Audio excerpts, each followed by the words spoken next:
Hey everybody, Shiraz Ahmed here, and in today's video we're going to be talking all about the story of pro boxer Evander Holyfield's rise and fall and what some of the financial lessons that you can learn from him. So stay tuned.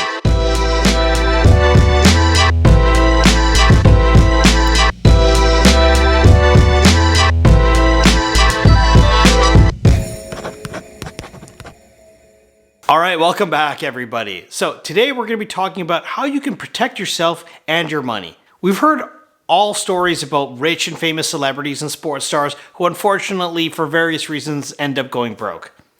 Today we'll be talking about how that happens, and we'll be using the famed boxing legend Evander Holyfield as our case study for this example. Now, if you haven't already heard of Evander Holyfield, you'll probably know him as the guy who unfortunately got part of his ear bitten off by Mike Tyson in the famed fight in 1997. Now, in the late 1990s, Evander Holyfield was at his absolute peak, not only as a boxer, but also in terms of his net worth. The Independent pledged that his total earnings were something to the tune of $513 million, with about half of that coming from inside the ring, and another half coming from outside through endorsements and other business dealings. So that's nearly $500 million, so you might wonder, what happened here? So there were unfortunately three main factors that led to Evander Holyfield's financial downfall. The first being spousal and child support, then unfortunately poor investment choices, and culminating in the creation of an absolutely palatial 54,000 square foot estate in the suburbs of Atlanta. Now let's look at these in a bit more detail. Evander Holyfield has 11 children with 6 different women and has unfortunately been divorced twice.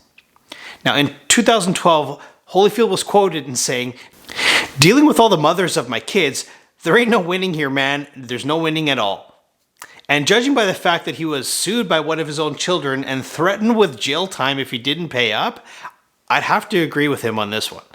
Now, it's not all bad though. He does have one son who seems to be following in his boxing footsteps, and another that's actually playing in the NFL for the Carolina Panthers.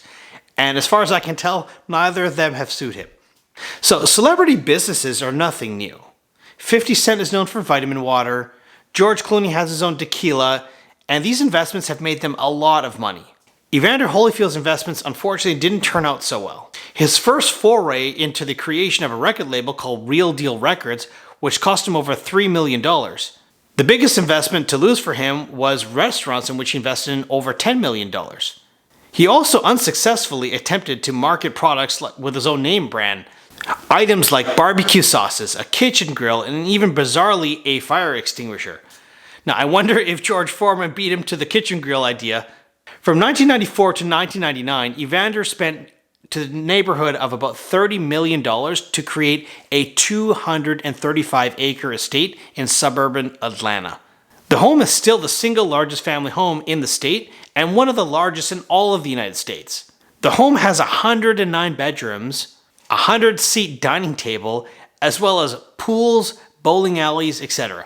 The property was estimated to cost $1 million a year just to run it. Now in 2008, Holyfield's evicted from the property due to failure to pay his mortgage, which was also reported to be around $14 million. He also had unpaid landscaping bills in the hundreds of thousands of dollars. Eventually, the house got sold at a huge loss. 2008, unfortunately, was not the greatest time to be selling a mega mansion after all, and it still wasn't enough to pay off the remaining mortgage.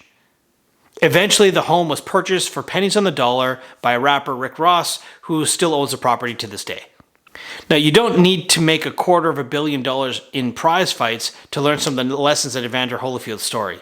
He himself acknowledges that his first biggest mistake was to surround himself with the wrong kinds of people. Holyfield's story was actually revealed in an episode of CNBC's Back in the Game, a show hosted by the baseball legend Alex Rodriguez, where he attempts to help former athletes fight their money trouble.